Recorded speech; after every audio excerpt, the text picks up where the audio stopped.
I'm Janet Cox with Climate Action California, and it's great to see you all here. This is the second part of our two-part legislative training series that we run twice a year. We run it in December or January at the beginning of the session, and at this time, which is pretty much in the middle of the session, most of the bills have passed the first house. The budget has been passed but not signed, and we're really we're at a good moment to talk about the topic of this training, which is how you work with your own legislators to make a difference in their votes in the Capitol. So the first part was about how the how the legislature works, and the second part is about how we work. And we've got wonderful people presenting today who are longtime volunteers with Climate Action California and other groups. Mary Buxton, Climate Action California, Kathy Schaefer, our amazing partner with Climate Reality Project. Kathy set up 65 meetings for us with legislators at the beginning of this year, which was really a game changer for us in a lot of ways. And Jonathan Cole, who's also with CAC and one of the leads of our transportation team.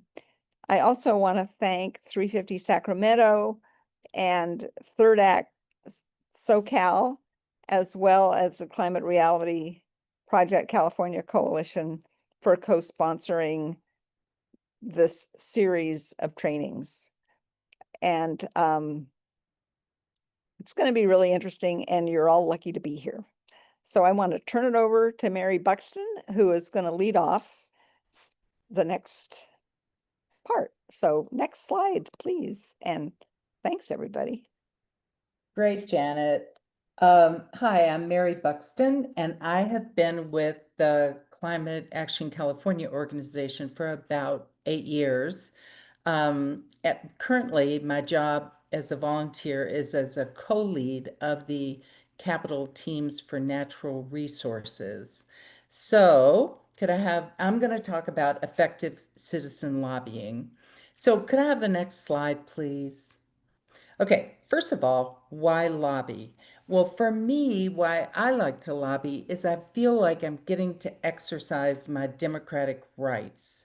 And that's really important to me. It also really helps my anxiety when I listen to the news if I'm doing something about the problems that I hear about. So those are my own personal motivations. But back to why lobby.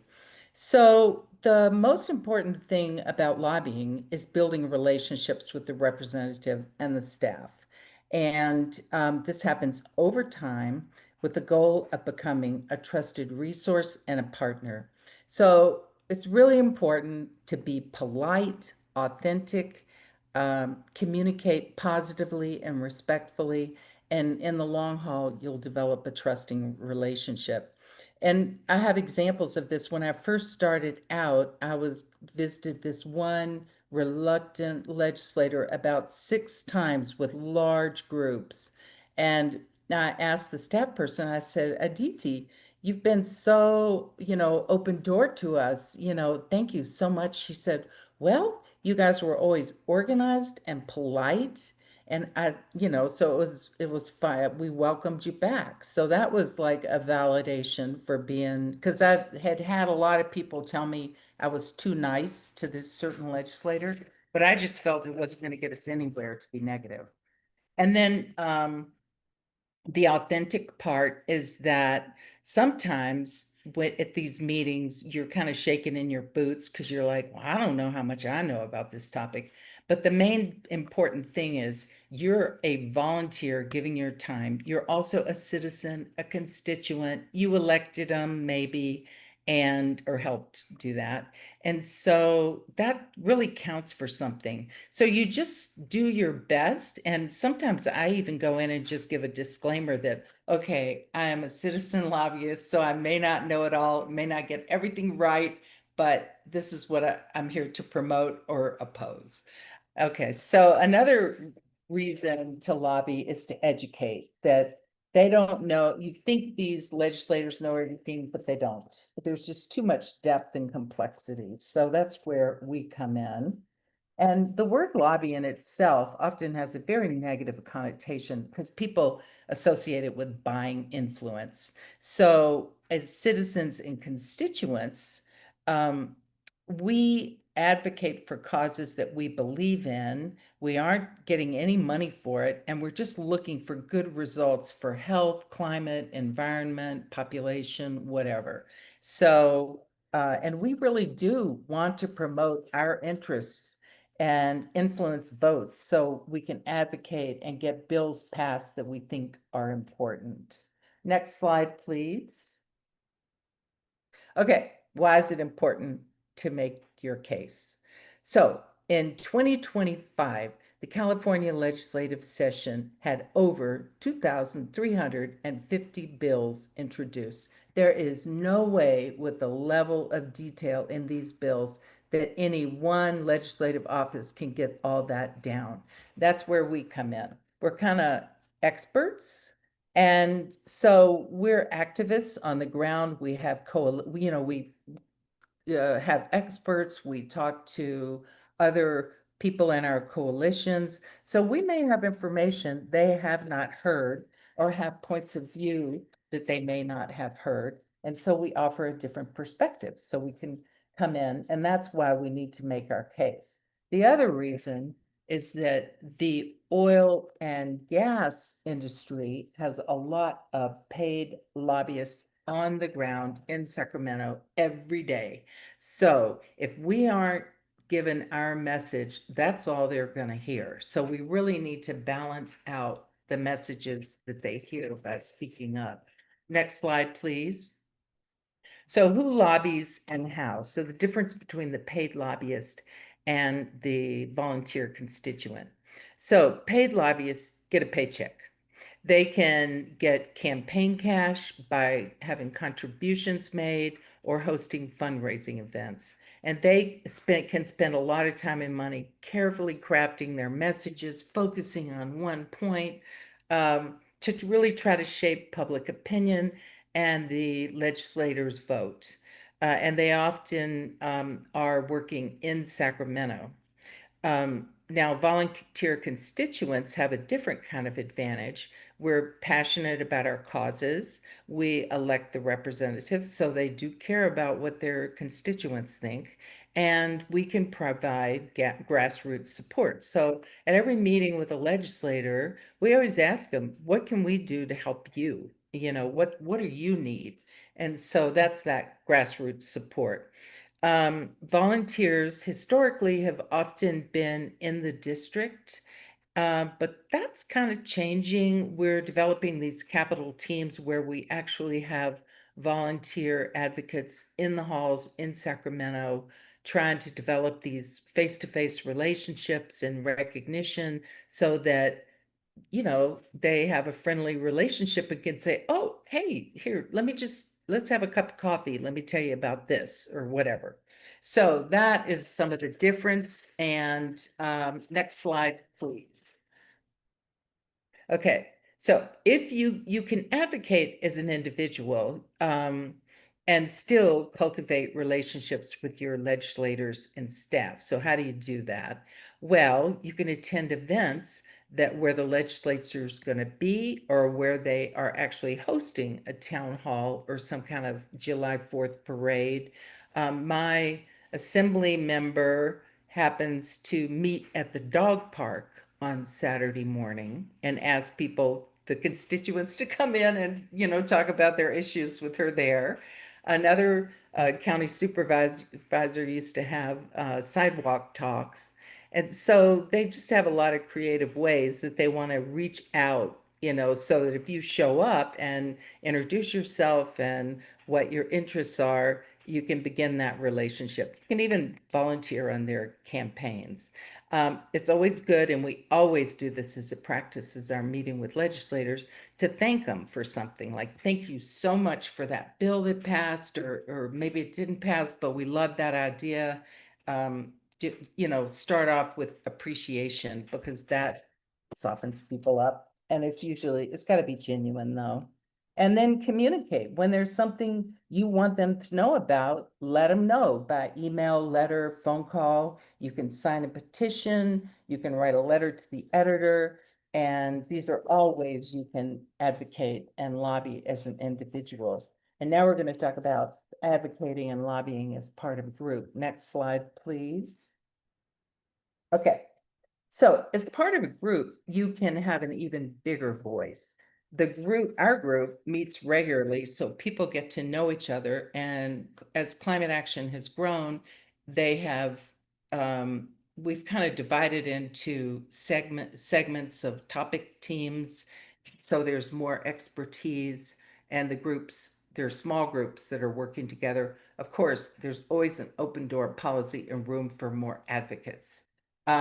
We also set up regular meetings with staff members and legislators where we can do that, and this is statewide. And we talk to them about what are we interested in?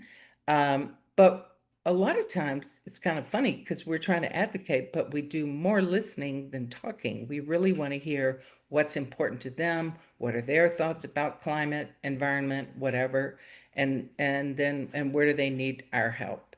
Um, let's see, other ways we can advocate as part of a group is we have these big NASCAR letters with all the logos on them, where a lot of organizations sign the letters. We can submit position letters. That may be the same thing. Well, whatever. Draft petitions, do op-eds, letter to the editors. Now we're having these teams be in Sacramento to do meet tos, either oppose or support this bill at hearings. So there are a lot of ways as a group that you can have more reach.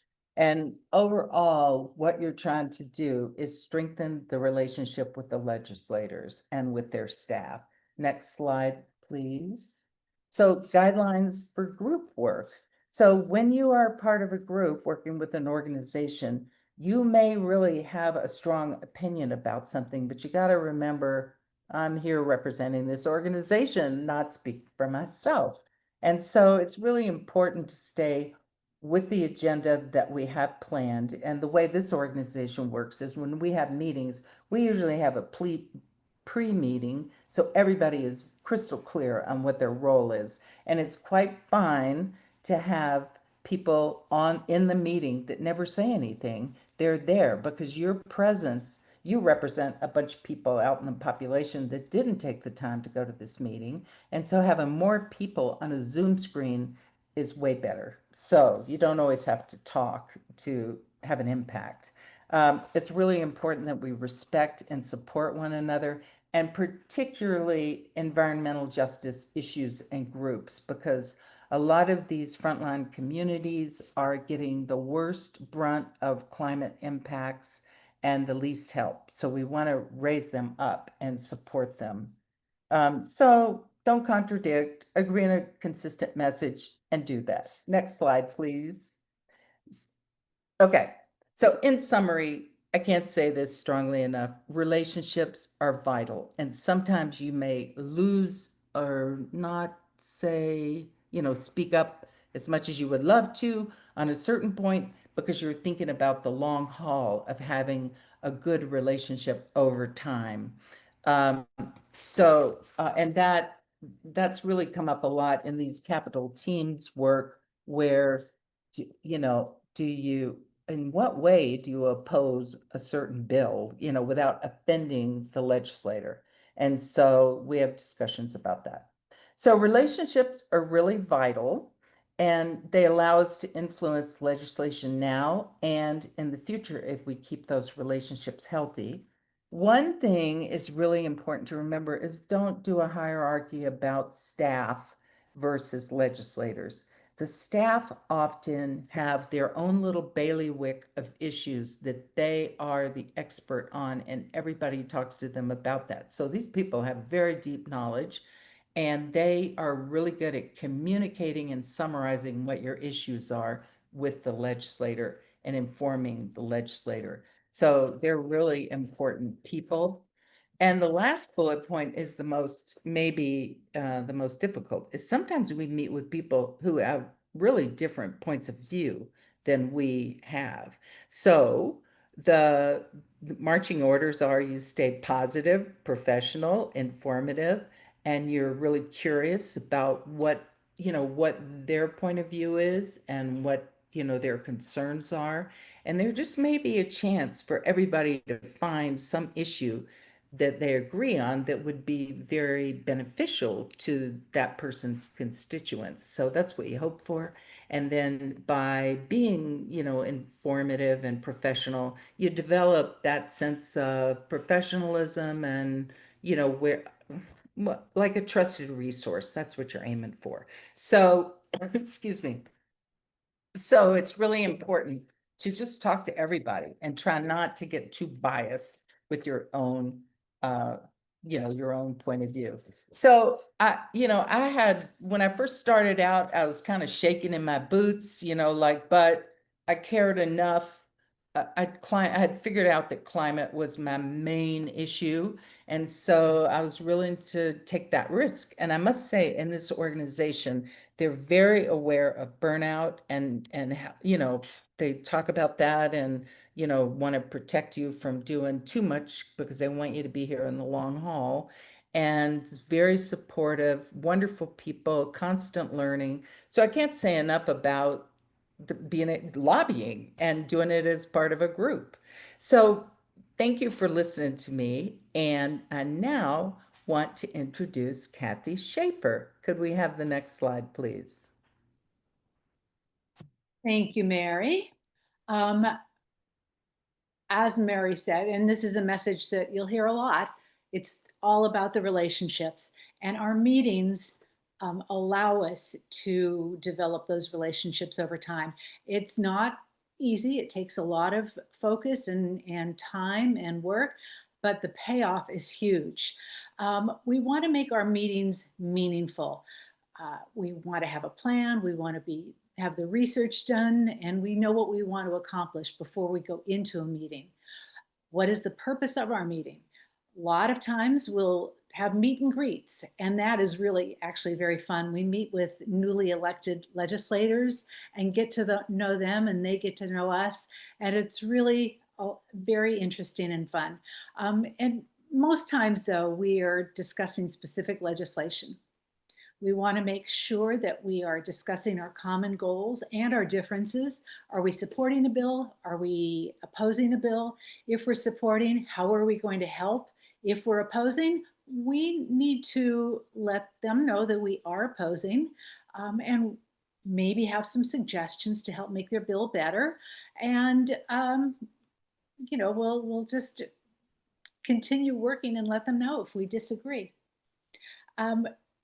Advocacy is huge. And I think the biggest part of advocacy is listening and being able to ask questions and provide perspective. We try very hard to know the issues so that we're not just parroting talking points. We want to have a real, deep, meaningful conversation. And that conversation should go both ways. We don't always agree, and that's okay. We agree to disagree. Next slide. So who should we meet with? Who are the players?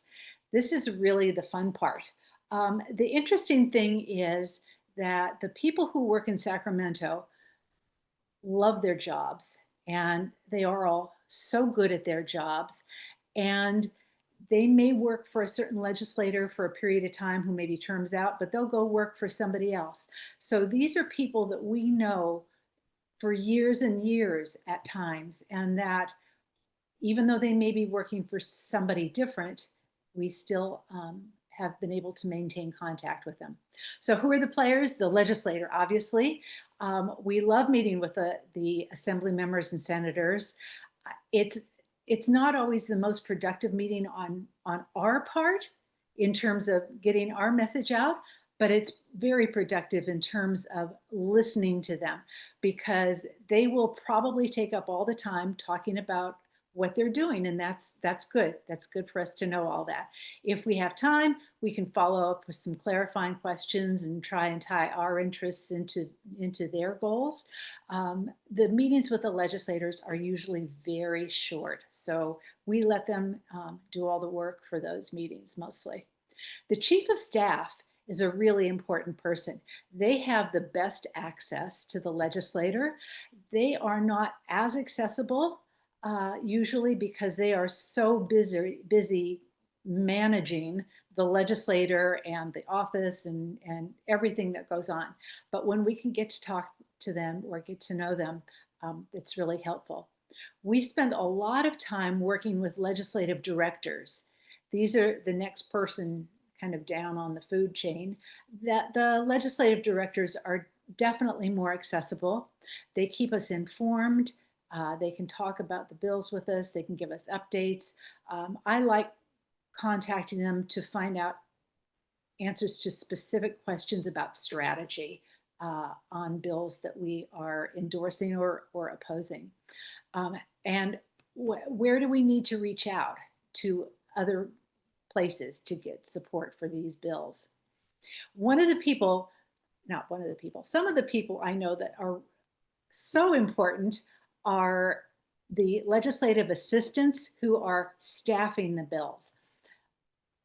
In every office, the legislative assistants are assigned certain bills that they're responsible for knowing about and following and being available for. I love the people who staff the bill because you can get them on the phone, you can get them in an email. They know the bills inside and out. That's their job. They know deadlines and committee meetings and good stuff like that.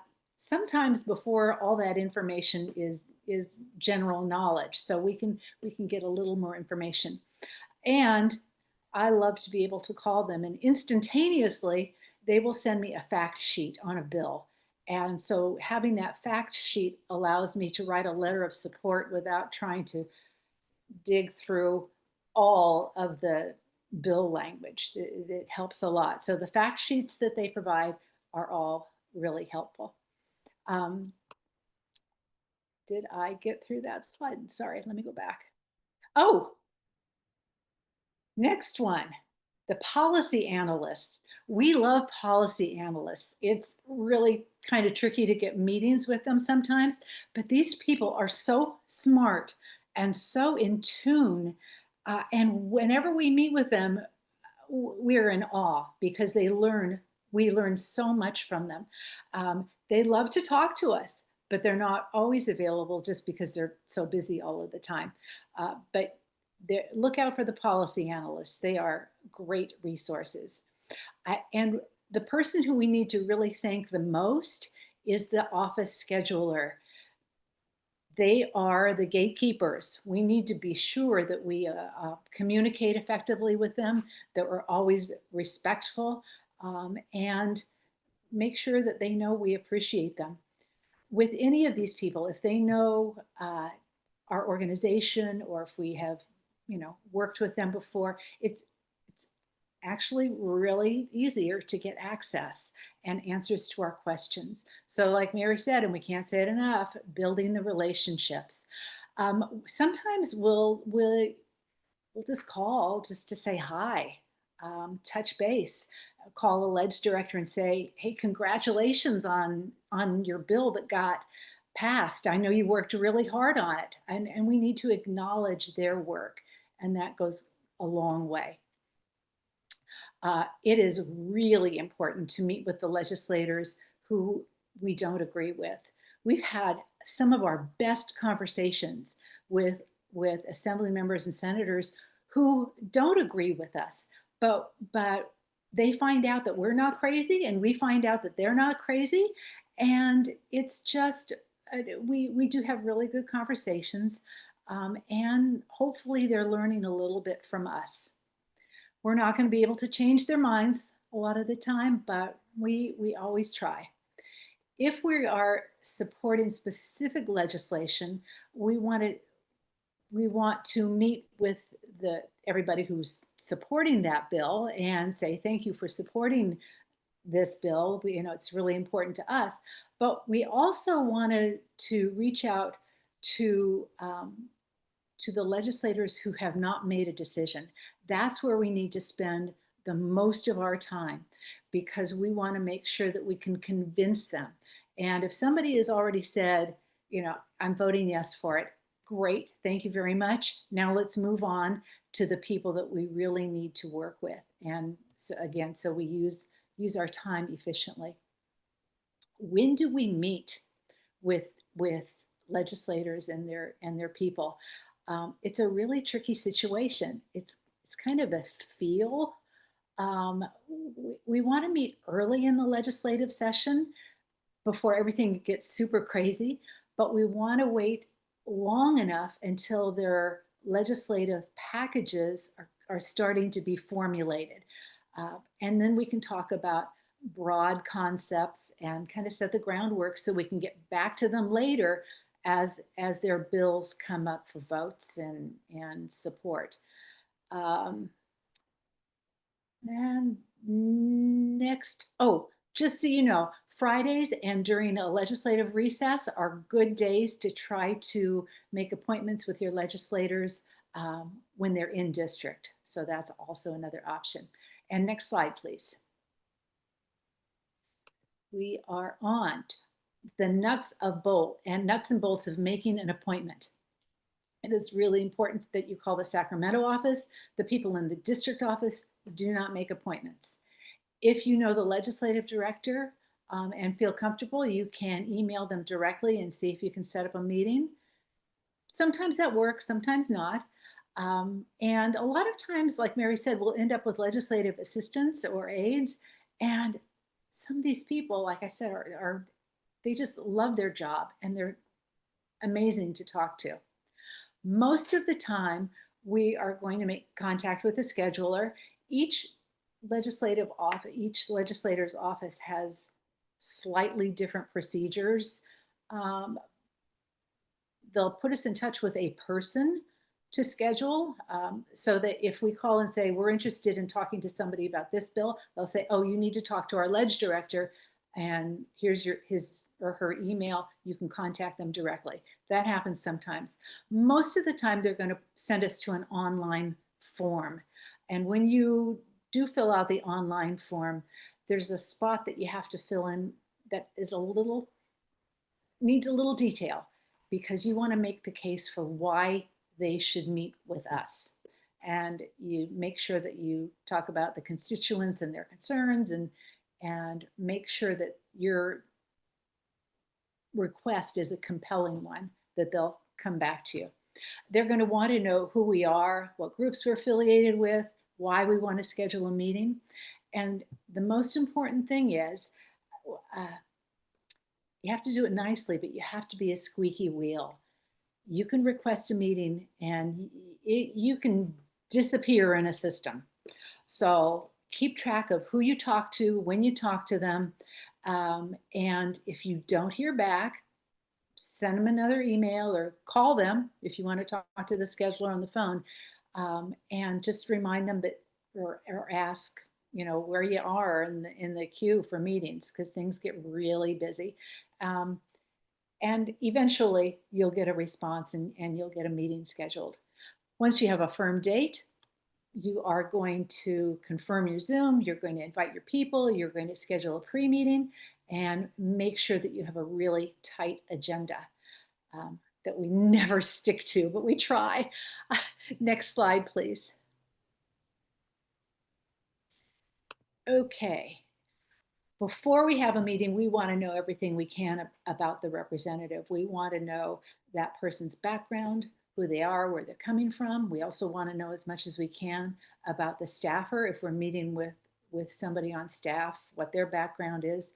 We can get a lot of information by looking at the legislator websites. We can look at websites like Ballotpedia and LegInfo. If you were listening to the training the other night, Adam talked a lot about LegInfo. There is a wealth of information on that website.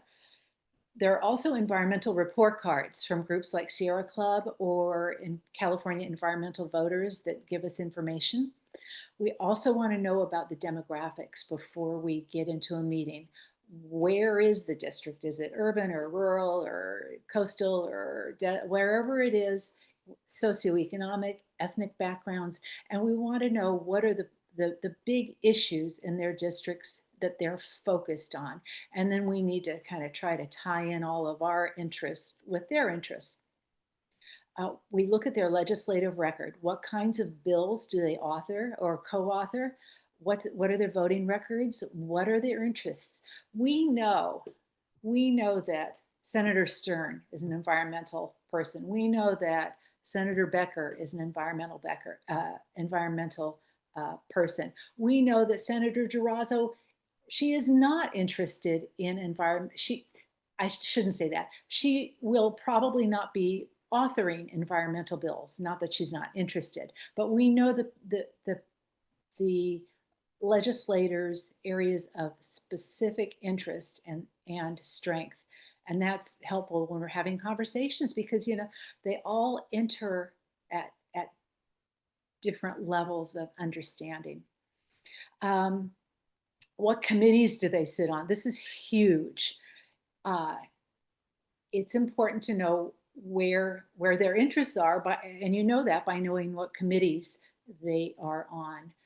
They request committees and they all keep their fingers crossed that they get on the committees that they want. The most important person is obviously the committee chair. The committee chair has so much power. They can choose not to bring a bill to committee. They can choose not to hear it in their committee. They can suggest amendments and they can, but just by the way they can come right out and say they don't support a bill that's in committee, or they can kind of talk about what their preference is to really influence committee votes. So it's important to know about those chairs and where they're coming from. We also want to know who are their influencers, who are their donors. Is it us, the good guys, or is it those oil companies? No, I'm kidding. But just where are they? Who's influencing them? Next slide.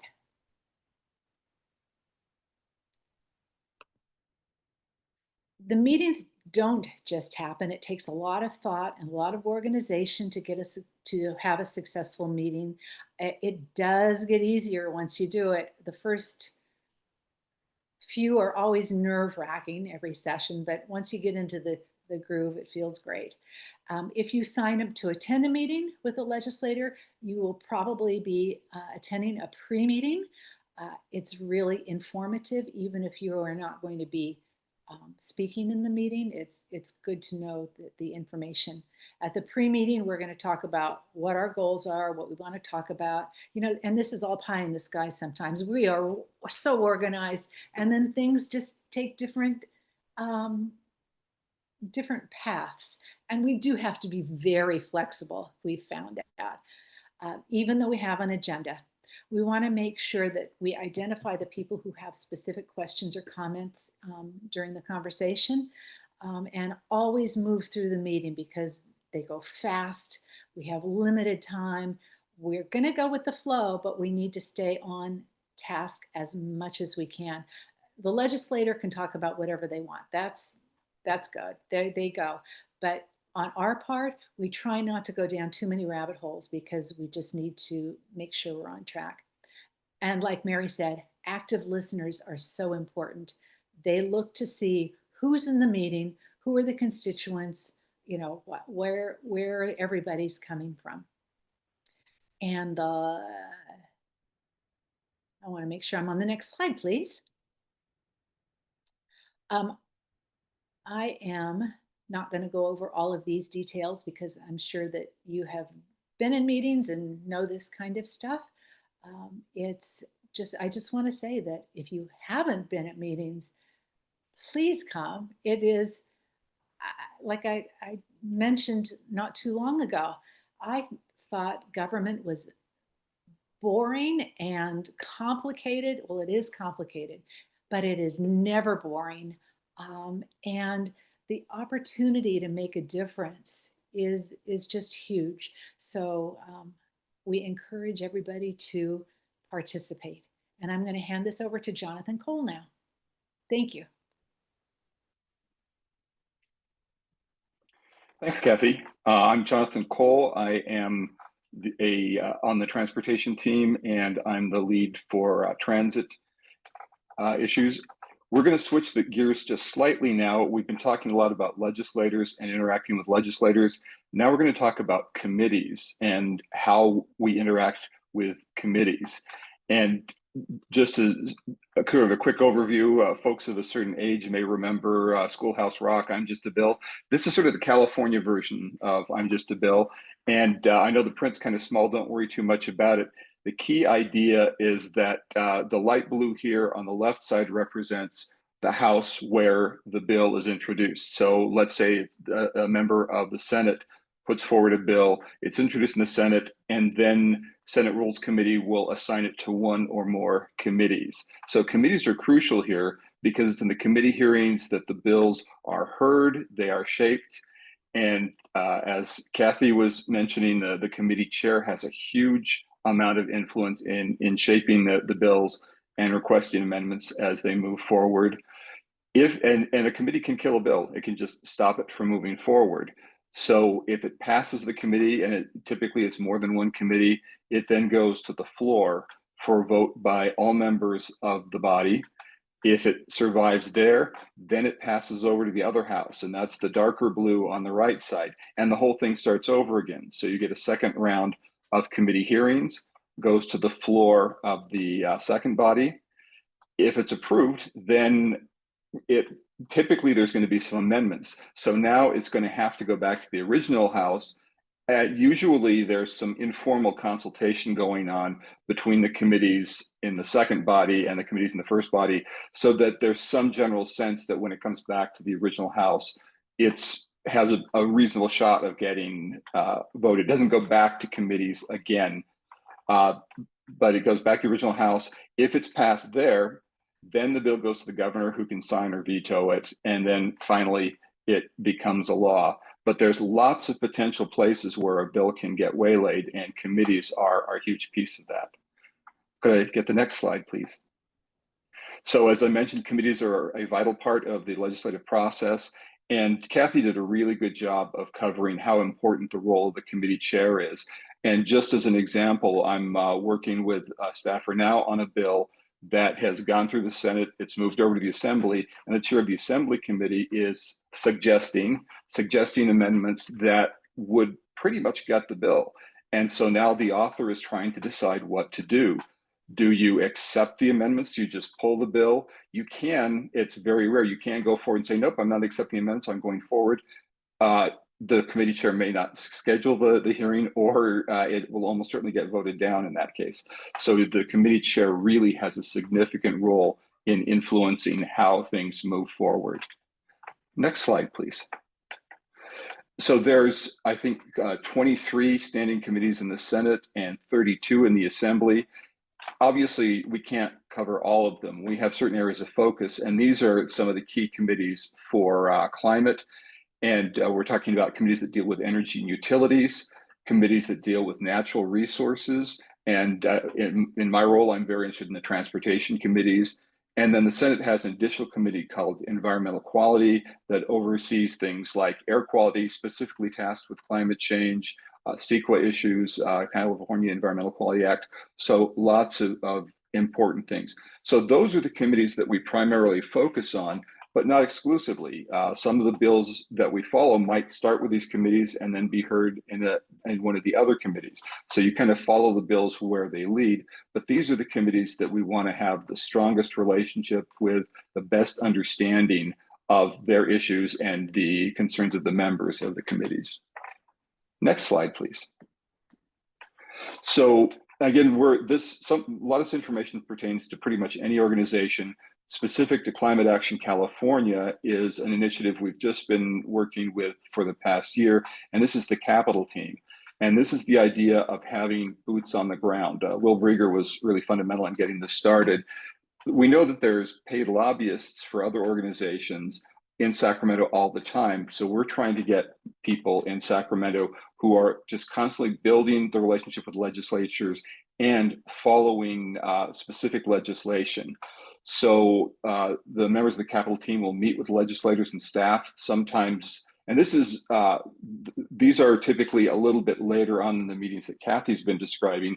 These are meetings that are typically on specific pieces of legislation, or often Capitol team members will just go knock on doors. Who's in? Is there a staff member around who is willing to talk to us about this particular issue? So they're functioning more like lobbyists, but of course, unpaid volunteer lobbyists. And again, this building relationships that we've been talking about over and over is key. I had through one meeting that Kathy had set up, we were talking to, I think it was the chief of staff, and asked who's staffing particular bills on transportation. We met with them. During the conversation, he happened to mention, hey, we're looking for somebody to provide testimony on this particular bill. And but then we said, sure, we could do that. Heard nothing until, of course, about a week before the hearing. And then suddenly, oh, by the way, we hope we're coming to Sacramento for this.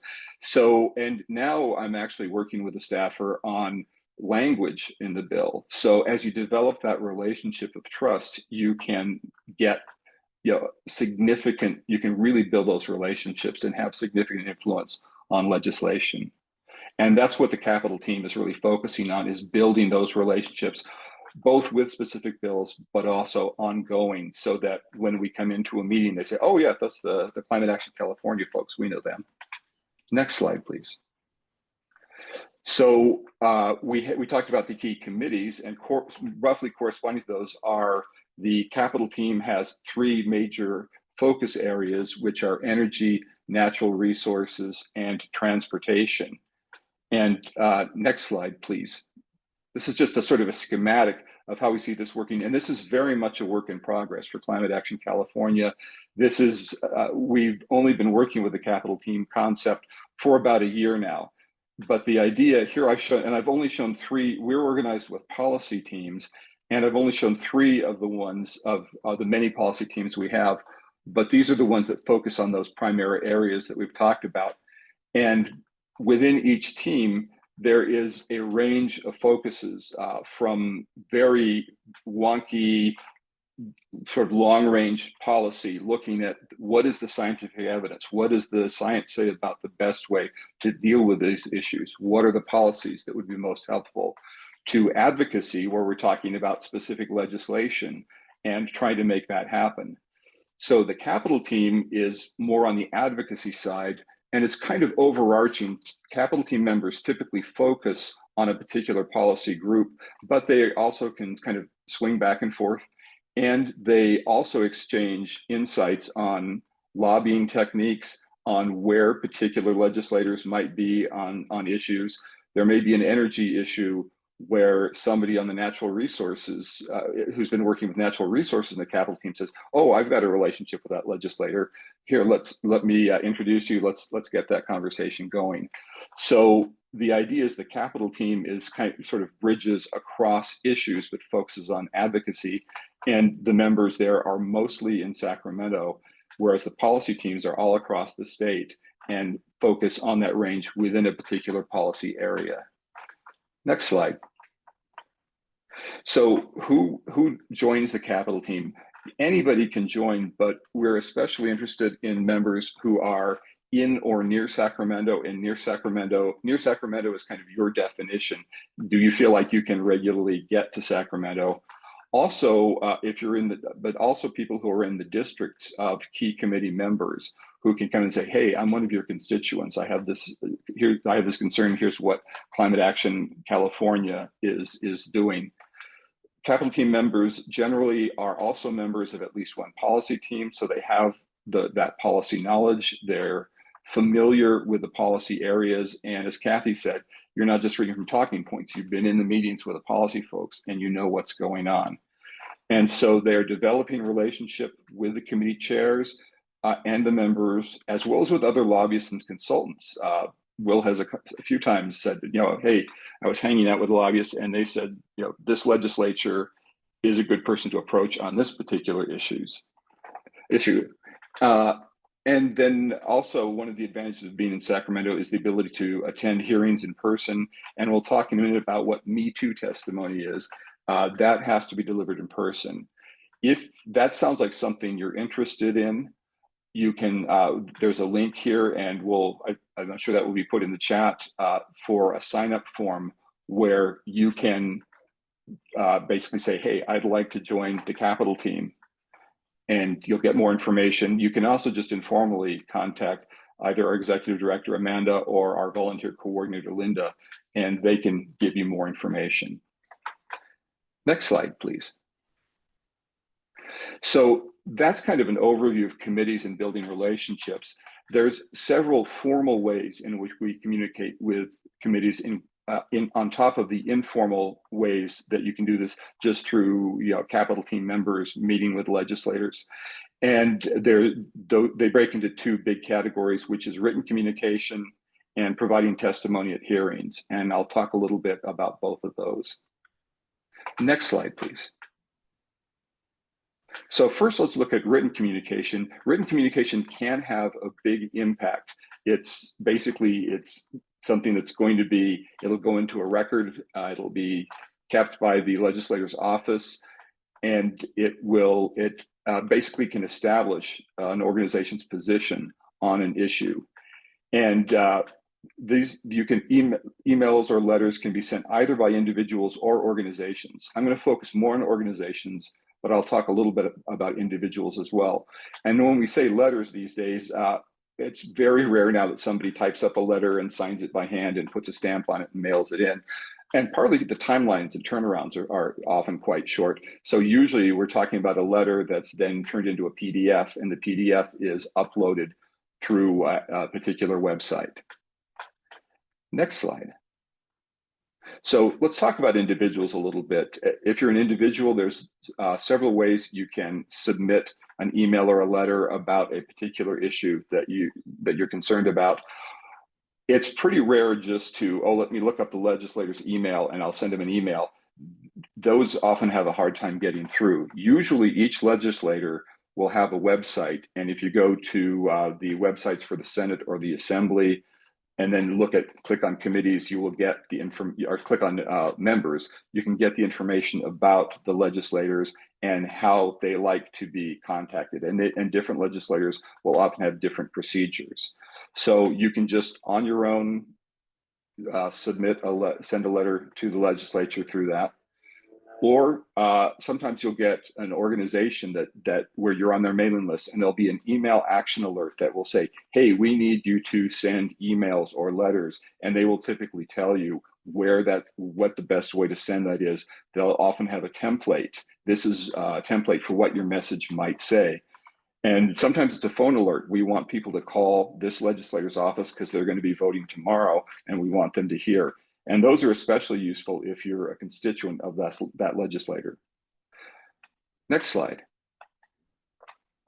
So I mentioned action alerts. Action alerts, if you're an organization, you may send those kind of alerts out saying, we want emails, we want letters, we want phone calls in to a particular legislator. So this is just a shot of what an email might look like. So you send those out to everybody on your mailing list, to other organizations. There are typically both formal and informal coalitions. We have a list of formal coalition partners at Climate Action California, and sometimes it's just other people on our mailing lists, send it out to their organizations. But it's a way of mobilizing a lot of letters in a short time. Next slide. So that's communications from individuals. What if you want to send a message representing an organization? There's two main types of letters, and actually they're not separate types of letters. It's just sort of the way that they are delivered. And those are sign-on letters and position letters. And typically a sign-on letter is just a position letter where your organization has asked other organizations to also sign on, or it could be that you are signing on to an organization from a letter, position letter from another organization.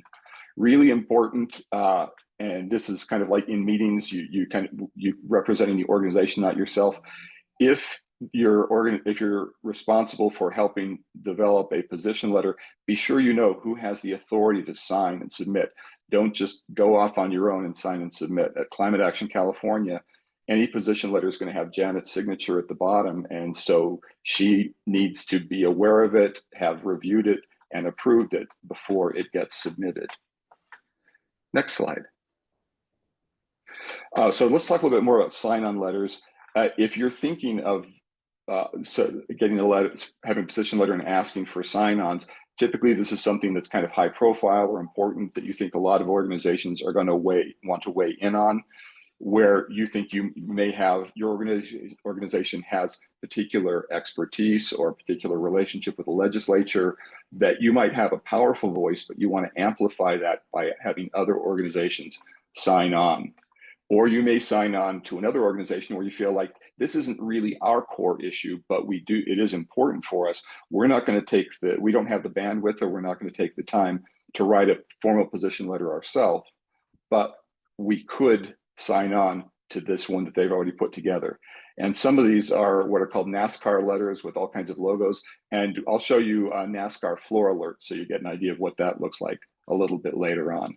So basically, this is either you signing on to another organization or they're signing on to your position letter. Next slide.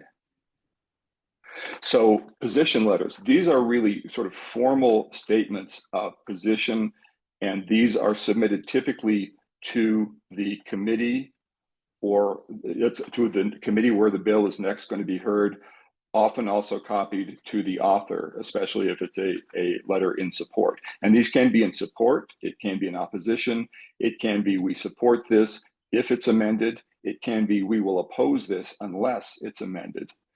So this is an example of a simple support letter. Next slide, please. And this is just showing a little bit how the structure goes. You've got a header. People on staffs have very limited time. They want to be able to see right away, what is the bill you're talking about? Do you support? Do you oppose? What's your position? It's good to have an intro paragraph where you identify your group and describe it, and hopefully make it sound like a group the legislator is going to want to listen to. And then you have a rationale for your position. And that typically is brief, although sometimes you may want to write a longer, more detailed position letter, particularly if you have points that you would like to hopefully get into the bill analysis. And this, Kathy mentioned the analysts. Before any bill goes to a committee, there's a bill analysis produced, typically by the analyst on that committee staff, in consultation with the committee chair. And this is usually where you get the suggestions of amendments. The author might wish to consider doing this, meaning you better do this or we're not going to hear your bill. And then there's some kind of a closing paragraph where you basically just reaffirm your position. So that's a fairly standard template. Different organizations may have slightly different formats. Be sure you know if your organization has a preferred format. Be sure you know who is authorized to sign or submit, because quite often you will write this, but then it will be submitted for review to whoever has the final authority there. Next slide, please. So what are some resources that you can use when writing a position letter? One is that you may have people in your organization are knowledgeable. They may have done research. Climate Action California is particularly wonky, which I'm nerdy, so I really like that. There's tremendous knowledge base in our organization. And a lot of times you can get from your own knowledge, but also from other folks. There's all kinds of experts around who can help to provide rationale arguments for the position that you're taking. And Kathy mentioned, which I should have put in this slide, fact sheets. If you contact the legislative staff for about a bill, they will often have a fact sheet which outlines the major points. Often they'll have an actual template of a letter. And I would rarely just take the template and resubmit it, although if time is short, that's not That's better than not having anything. Usually you're going to want to go through and tweak it at least a little bit to align with your organization's philosophy. Another useful resource for a position letter is the bill analysis. As I mentioned, this is produced before it goes to a committee. If sometimes that analysis doesn't show up until very late, but if the analysis has already been posted, you can. That's a useful source to look at. And again, this is on LegInfo, and Adam in the previous presentation went through the details of how you can look up bills on LegInfo, and there's a special tab for bill analysis where you can find that. So there's a lot of resources that can help you in shaping those position letters. Next slide. And again, why do we want to do this? What's the impact of this? This is really the way that your organization's position is put on the record, and that's literally on the record. The bill analysis, when it's finalized and goes to the committee, then it will include a list of organizations and their positions: support, oppose unless amended.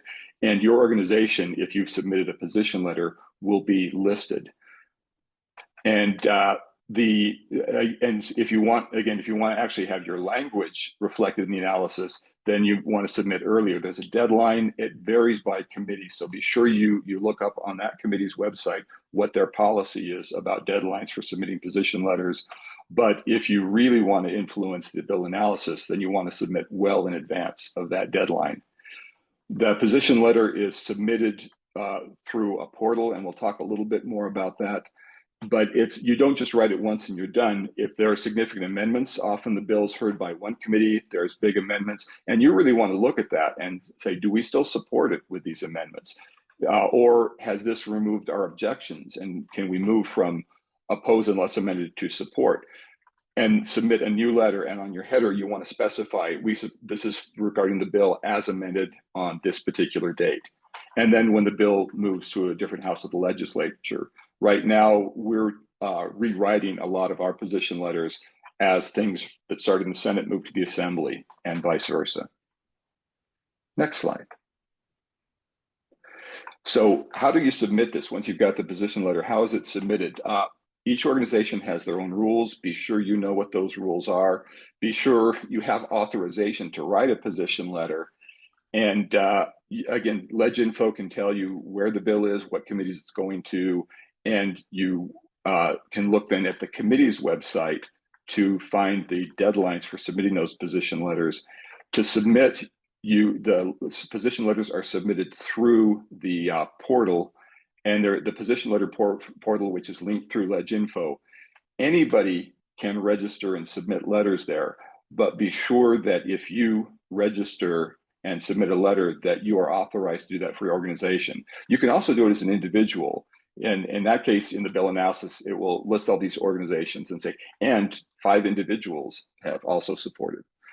For example, Climate Action California, Amanda, who's our executive director, coordinates all this. So the letters go to Janet for review, then Amanda will take care of submitting to the portal, the way she can track where we have already sent letters, on what date, and so forth. Next slide. So those are before things go to committees. After it's gone through all the committees, it goes to the floor. And sometimes when the bill comes before the floor, you're going to want to kind of get information out quickly to a lot of legislators. And so you put together a floor alert. This could be from an individual organization. Commonly, it is from a coalition or group. And that typically is sent to legislators or legislative aides, sometimes just as a blast to all legislators in the House that you're targeting.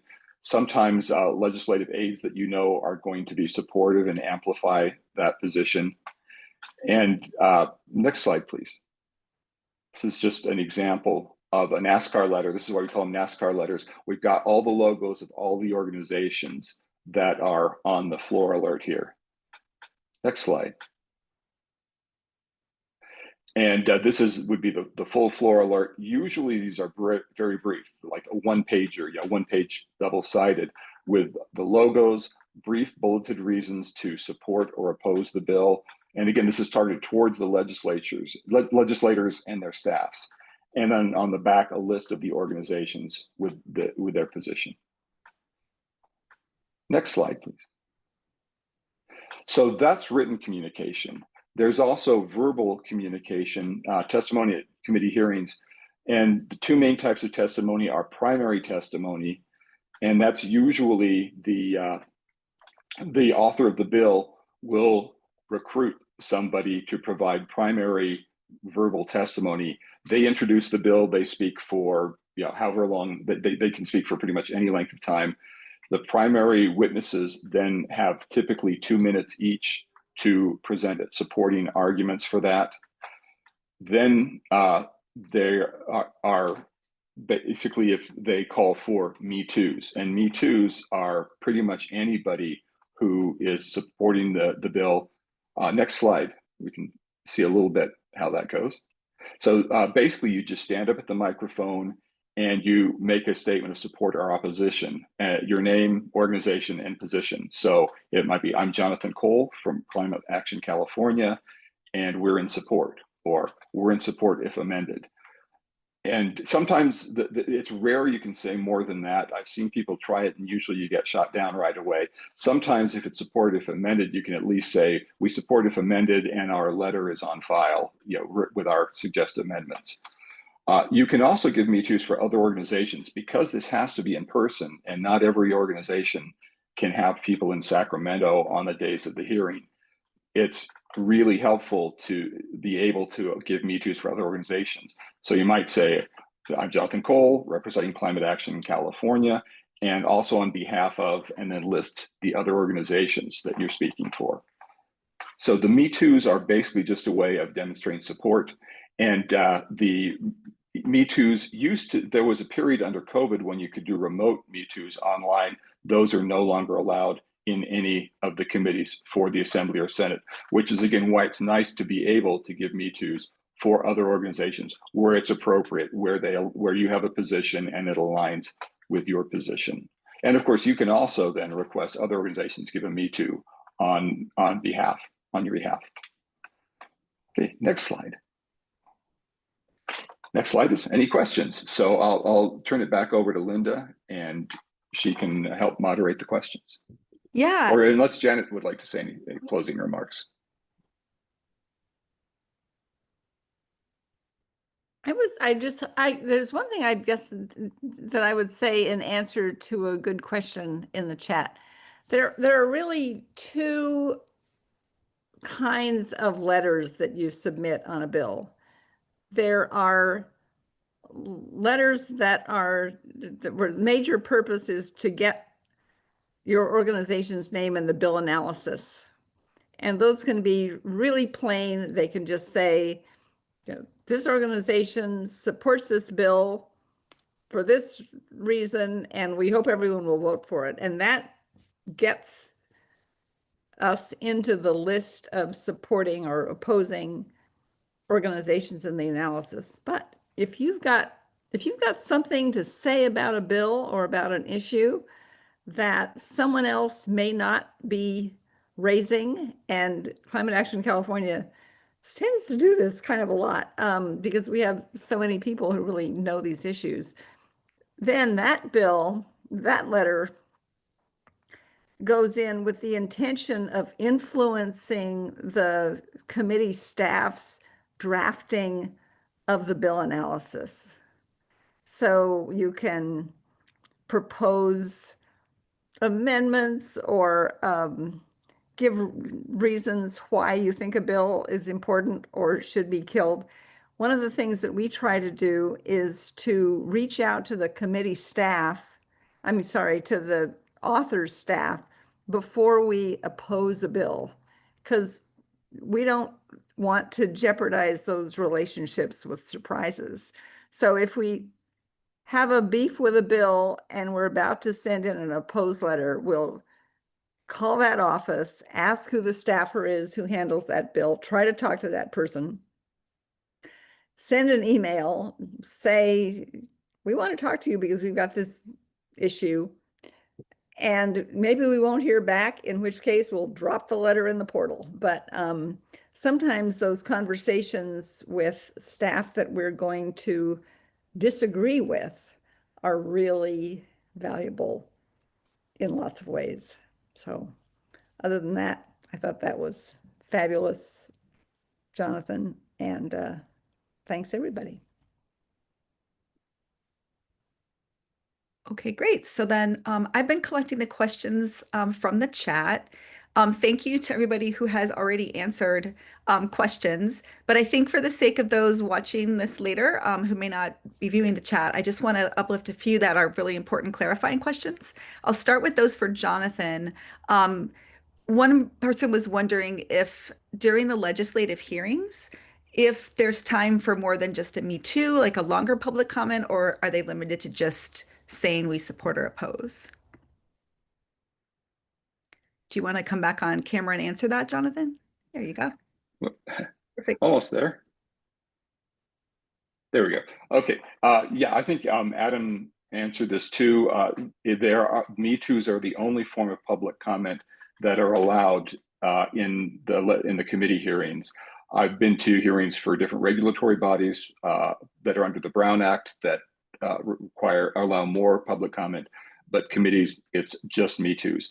And by the way, after the supporting Me Too's, there are opposing Me Too's, and the first two people to the microphone can deliver if there has been no formal arranged opposition testimony. The first two folks at the microphone can speak for up to 2 minutes, and after that it's opposition Me Too's. And I have seen a couple of cases where somebody got to the microphone before the folks who thought they were going to give testimony, which is always fun.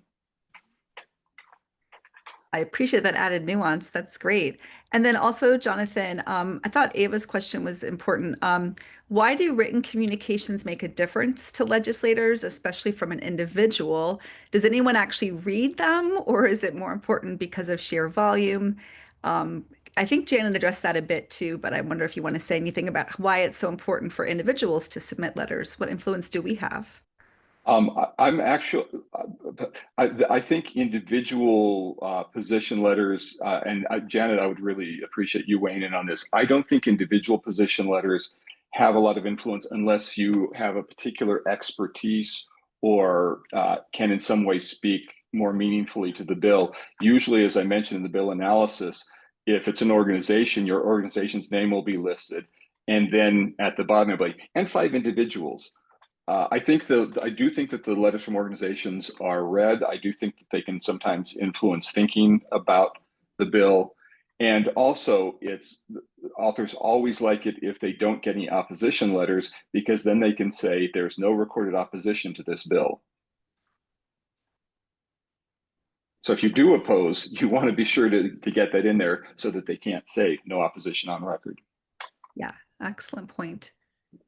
And Okay. I would say that if you don't have an organization that either agrees with you or is willing to send a letter with your point in it, call the author's staff, call the committee staff. These are all really nice people who are there to help, and they are really interested in these bills.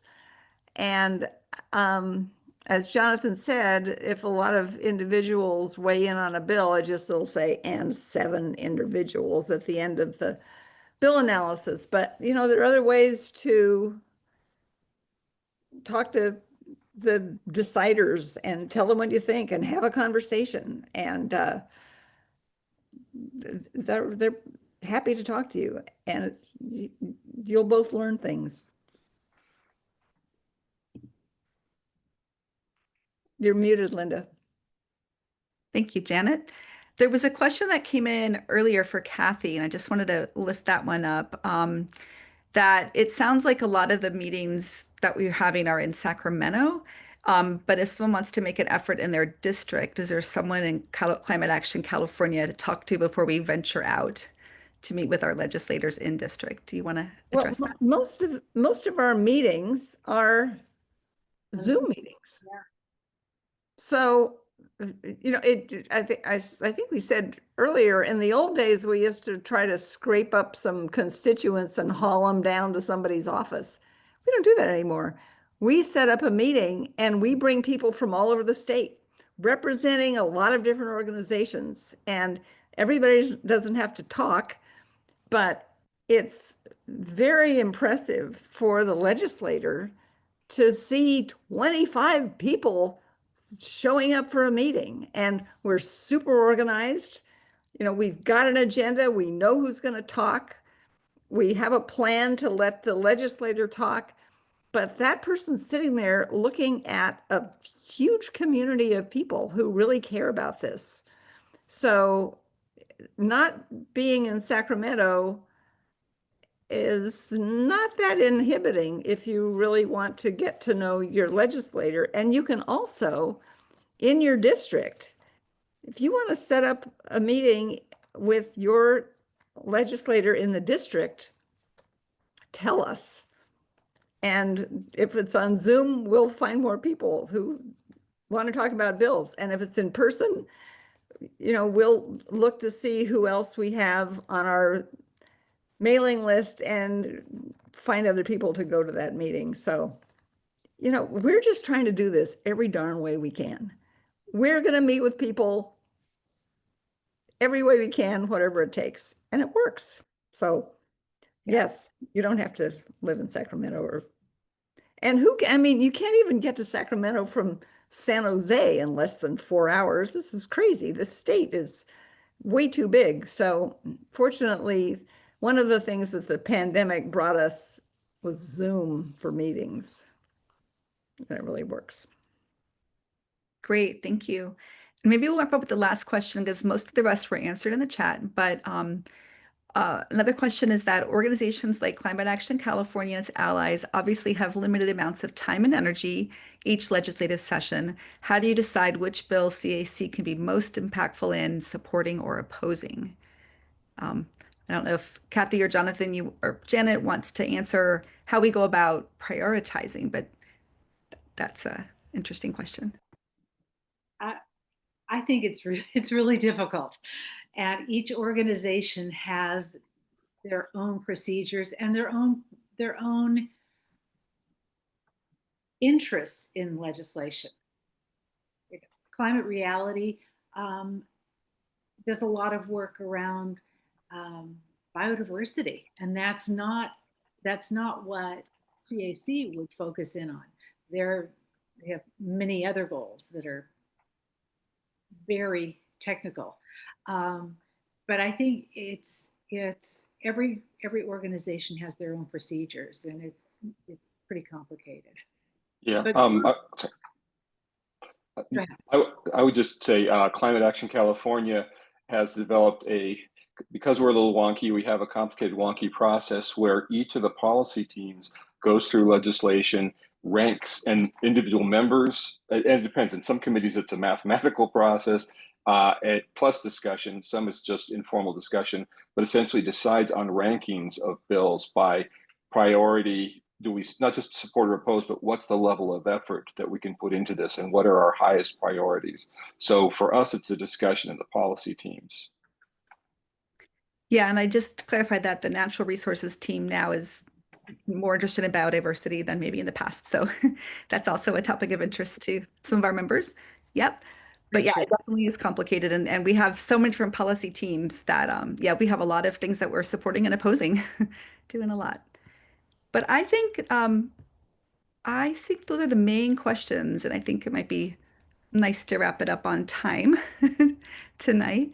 But if anyone else has anything burning, please drop it in the chat now.